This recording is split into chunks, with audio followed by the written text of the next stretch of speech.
So pag-uusapan natin ngayon, Tita Mayet, yung mga pinagdadasal po natin, yung mga tao who are maybe losing hope sa kanilang mga pinapangarap. Ano ba yung mabibigyan nating advice doon, Tita Mayet, sa mga ganun na nawala ng pag-asa kasi hindi dinidinig yung panalangin? What does that mean ba when you don't get what you pray for? Minsan kasi, ang mga tao, ang expectation, akala pag sinabi mo na sa Lord, ay yung bang parang instant. Hindi po eh. Kailangan po ayusin natin yung puso natin. Doon po nakatingin ang Panginoon sa puso natin eh. Ano bang nilalaman? Ano bang motibo nito? Pag nagpipray kasi mostly, akin.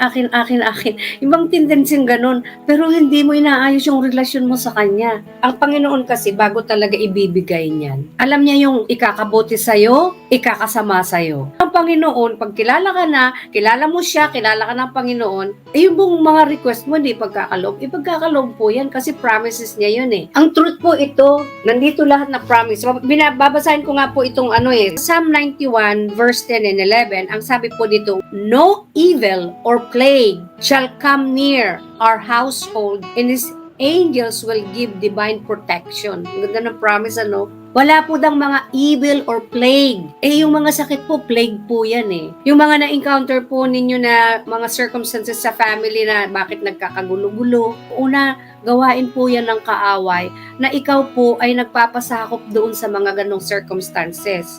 Kasi nga po, walang nagpo-protect eh. Wala po ang Panginoon sa buhay mo eh. Sa Matthew 18 verse 10, see that you do not look down on one of these little ones, for I tell you that their angels in heaven always see the face of my Father in heaven. Meron po tayo talagang protection and guidance. Binabantayan po tayo pag meron po tayong tamang relasyon sa Panginoon. At meron pa siyang pangako sa Isaiah 54:13. All your sons will be taught by the Lord, and great will be your children's peace. Family kasi ang pinag-uusapan natin dito eh. Yung promises hindi lang sa akin, hindi lang kay Dr. I, hindi lang po sa inyo, kundi po sa lahat, sa family.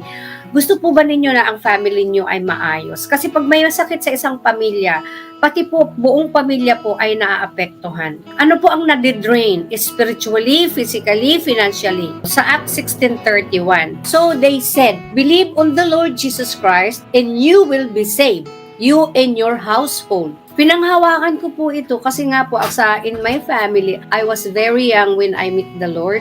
Tinanggap ko siya sa aking buhay. I was only 17 years old. So naiintindihan ko po yung takbo ng buhay sa loob ng pamilya. Hindi po ko mai-deliver o share ang gospel sa kanila. Pero dahil nandito po sa heart ko si Lord, taimtim ko pong ipinapanalangin sila. At the same time, tinanggap ko po yung aking kapalaran. Yun pala ang aking kapalaran. Ang Diyos ay gamitin po ako sa pamilya ko. So lahat sa inyo na nandito, na merong mga kapamilya, kunyari kayo ay believer po, at yung kapamilya nyo ay hindi believer, wag lang po mawala ng pag-asa. Kahit na kayo lang mag-isa sa pamilya po ninyo ang naniniwala, kayo lang ang may relationship sa Panginoon, don't lose hope.